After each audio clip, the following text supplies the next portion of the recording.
Diamond world থেকে কেনা সকল ডায়মন্ড আসলে নকল। এগুলো সবগুলোই কাচের তৈরি, কোনোটাই অরিজিনাল ডায়মন্ড নয়। ডায়মন্ডের নামে কাচ বিক্রি করে এত বছর ক্রেতাদের বোকা বানিয়েছে ডায়মন্ড ওয়ার্ল্ড। এমনই সব গুঞ্জন চলছে ডায়মন্ড ওয়ার্ল্ড ঘিরে সামাজিক যোগাযোগ মাধ্যমে।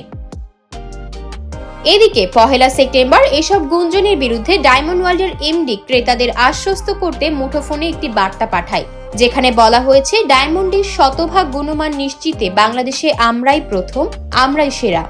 গুজবে কান দিবেন না, কুচক্রী মহলের বিরুদ্ধে আইনগত ব্যবস্থা নেওয়া হচ্ছে। সাথে থাকার জন্য ধন্যবাদ। উল্লেখ্য, দিলীপ কুমার আগারওয়ালার ব্যবসা প্রতিষ্ঠান ডায়মন্ড ওয়ার্ল্ড বিগত 15 বছরে 25,200 কোটি টাকার ভ্যাট ফাঁকি দিয়েছে বলে গোয়েন্দাদের তদন্তে উঠে এসেছে। জাতীয় রাজস্ব বোর্ড সূত্র জানায়, রাজধানী ঢাকা সহ সারা দেশে ডায়মন্ড ওয়ার্ল্ডের প্রায় 30টি শোরুম রয়েছে। এসব শোরুম থেকে দিনে 4 থেকে 5 কোটি টাকার ডায়মন্ড বিক্রি করা হলেও আওয়ামী লীগের শাসনামলে 15 বছরে কোনো ভ্যাট দেয়নি দিলীপ আগারওয়ালা। জানা গেছে, দিলীপ কুমার আগারওয়ালা আওয়ামী লীগের সর্বশেষ 2 কমিটির উপকমিটিতে শিল্প বিষয়ক উপকমিটির সদস্য ছিলেন। ওবায়দুল কাদের ও সালমান এফ রহমানকে ম্যানেজ করে তিনি উপকমিটিতে জায়গা করে নেন। এছাড়া তিনি আওয়ামী লীগের ডোনার ছিলেন এবং স্বর্ণ চোরাচালানের সঙ্গে জড়িত এলাকায় নানা অনিয়মের অভিযোগ পাওয়া গেছে।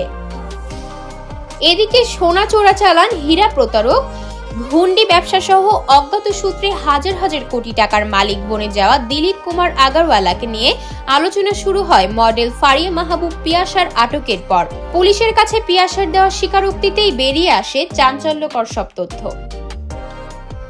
আতকিয়া মাইমুনা, বার্তা 24।